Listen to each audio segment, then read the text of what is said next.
So, with that being said, Cassie, I think it's time to get into this topic. We are going to discuss grandparents today. Now, Cassie, unfortunately, my family situation is a little different than most people's. I think because by the time I was born, three out of the four of my grandparents had already passed away.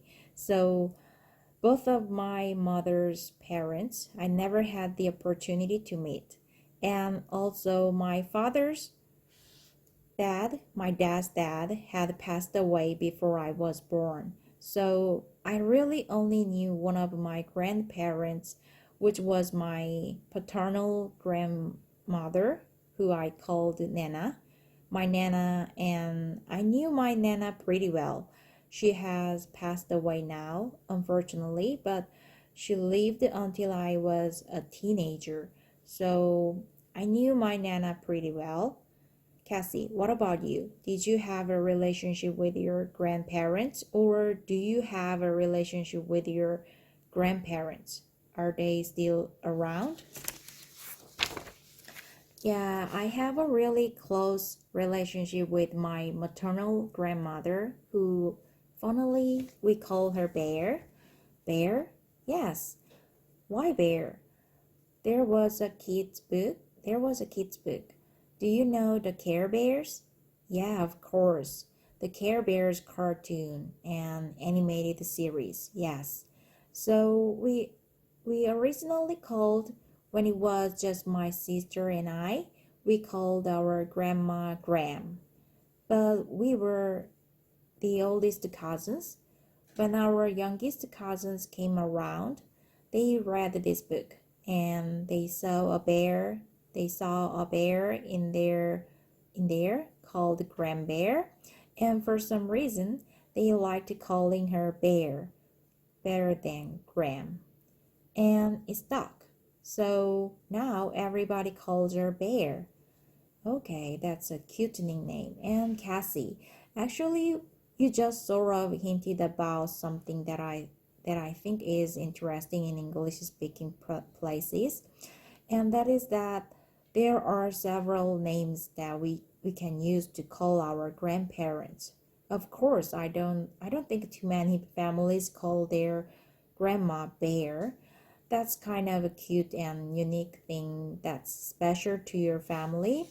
But as I mentioned, I called my dad's mom Nana, and I think what a lot of families do is they will have different names for each of the grandmas so that the kids can keep them separate, right? Because if you just say grandma and you have to if you just say grandma and you have two grandmas, then it can often be a little bit confusing. Like, which one are you talking about? So, a lot of families will use other other words like nana, papa, grandma, grandpa, grammy, nanny. My great grandmother was very tiny, so we called her little grandma. Little grandma, okay. So there are different names that we can use to call our grandparents. So, Cassie, you told me before we started recording that you saw your grandparents recently. Could you tell us a little bit about what your visit was like with them? Yeah, of course. So, I'm actually visiting my entire family right now. Cousins, grandparents, sisters, but one person in particular was really special. It was my maternal grandfather. He actually divorced my grandma like way before I was born, but they decided that, they really wanted to keep a connection for their child and their grandchildren. So he's always been a part of my life, but I haven't seen him in 5 years since I first came to Korea. Cassie, my grandma, my Nana, like I said, I knew her until I was a teenager. However, the last several years of her life were a little bit rough. Unfortunately, she was ill and quite old and fragile. So I'm wondering about your grandparents. What's their condition like? Are they healthy? Great question. My friends were really jealous of this growing up because my grandparents are super young. They had my mom when they were 18.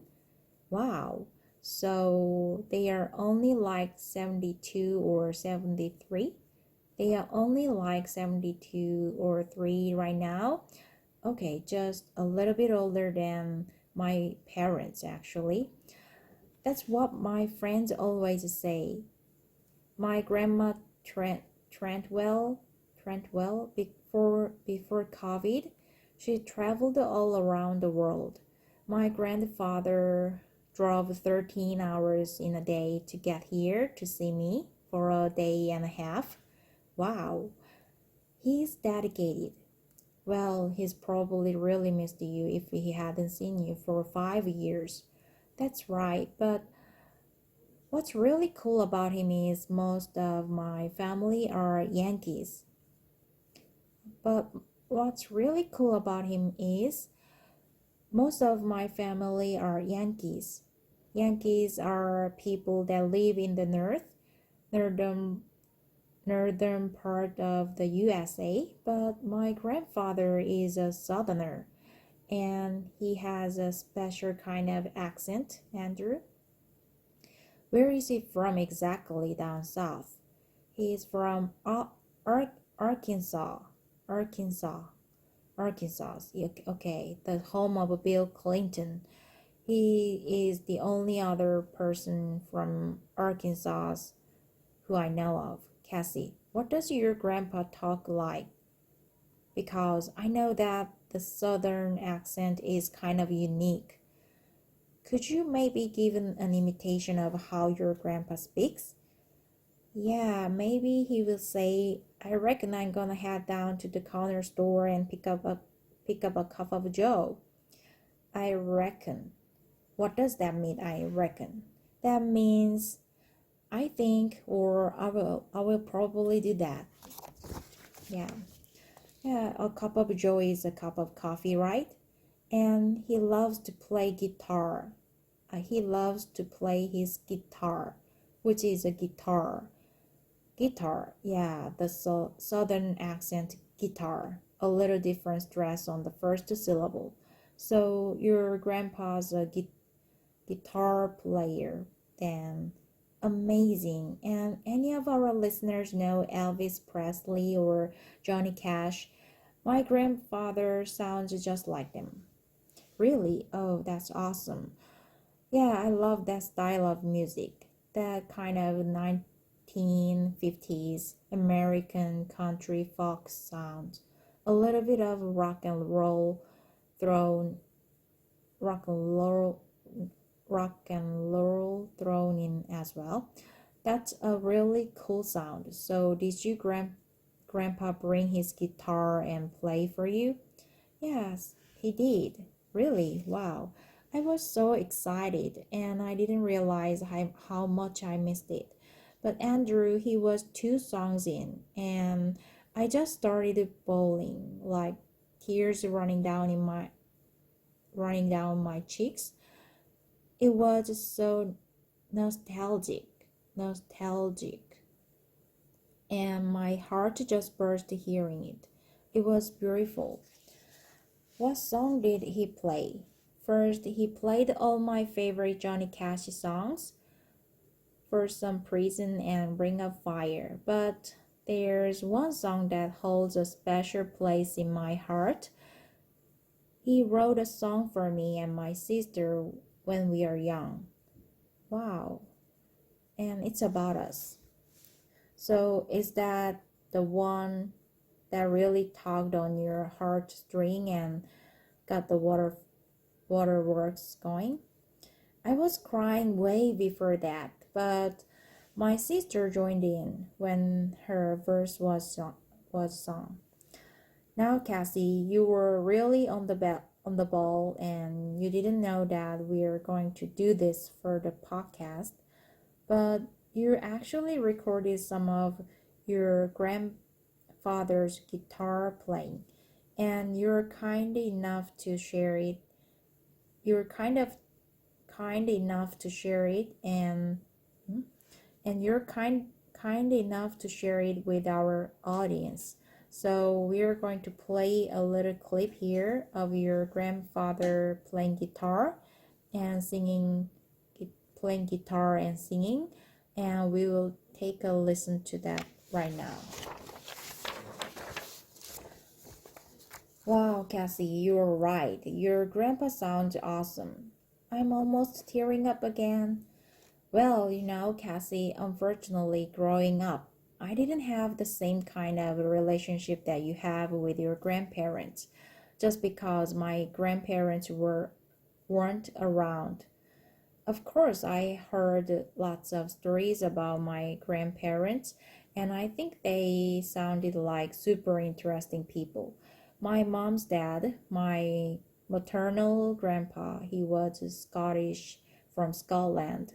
However, he migrated to Canada and also lived in the USA for a little while. He was in the Navy during World War II and fought in the war.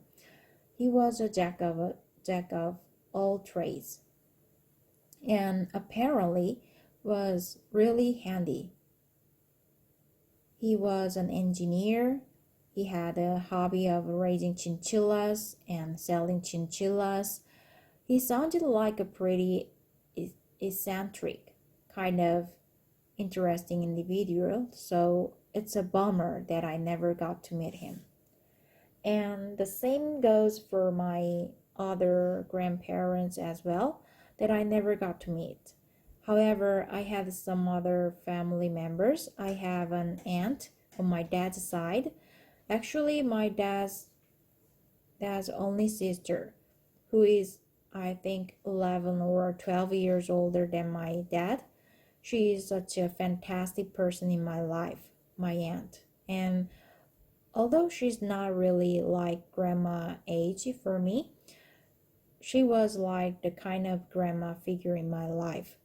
I think she really stepped up and filled that grandma-like role. So, although I never called her grandma or anything like that, I think she kind of played the role for me as an older relative that I'm really close to. So I'm super thankful to my aunt and also her husband, my uncle. They kind of stepped in and provided like a grandpa like relationship in my life. And we did lots of fun things when we were kids. They would take us camping and we'd spend time at their house, and I'm still really close with them today. So listeners, don't worry, it's not like I missed out on this kind of grandchild relationship. I think I had a really close relationship with my other family members that filled that missing spot. Yeah, it's total opposite for me. Andrew, you only had one that you saw closely, and I think I have, six. I don't know how common it is in Canada to divorce and remarry, but it's very common here in the US. I've had the grandparents just hop in the family train throughout the years. Yeah, that's really interesting. Well, my Nana, who I mentioned earlier, she was actually divorced, and I had a kind of step grandpa growing up as well. Although I wasn't very close with him, I didn't have a kind of step grandfather for a little while there, when I was growing up. So yeah, Same thing happened in my family, Cassie. Andrew, one thing I actually think about when I think of grandparents is I think about the future because you hear scientists or doctors saying that our lifespans are getting longer, and I can just imagine, a couple generations from now, maybe everybody will have like 12 grandparents or something because people will be living longer and have your grandparents, great grandparents, great grandparents. It could be really different in a couple generations. It could be really different in a couple generations. Yeah, that's fantastic to think about.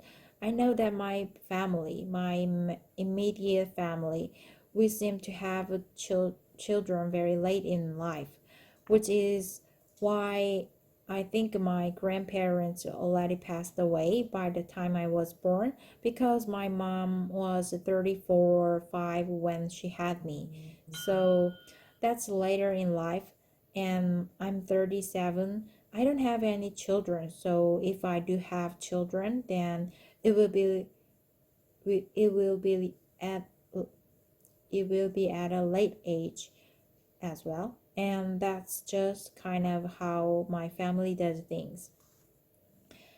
However, I have a cousin and his side of family is much different. They seem to have kids when they are young, and the cousin on his mom's side of the family, which isn't connected to my family through a blood relationship, that side of his family has children very young, and he actually has a grandma and a great grandma. So there are 4 generations on that side of the family. And yeah, Cassie, I can only imagine as medical technology develops even further and we have new scientific breakthroughs and longevity, maybe 250 or 200 years becomes a reality, then we're going to have great grandmas, great grandmas, great grandmas, family gatherings like Thanksgiving and Christmas. They are going to be crazy. There's going to be too many people at the house. Yeah, you'd be surprised though, Andrew, because I feel like people are having fewer and fewer children. So, it might be the same amount of people, just more and more generations. But who knows?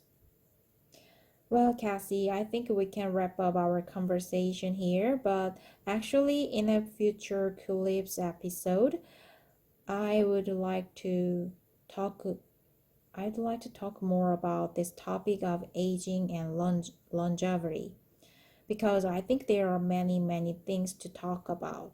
So maybe we will save the rest of this chat for a future episode, but for today we will finish things here. So thank you for listening, everyone. We hope you learned a lot with this episode today. That's all for now. Talk to you next time.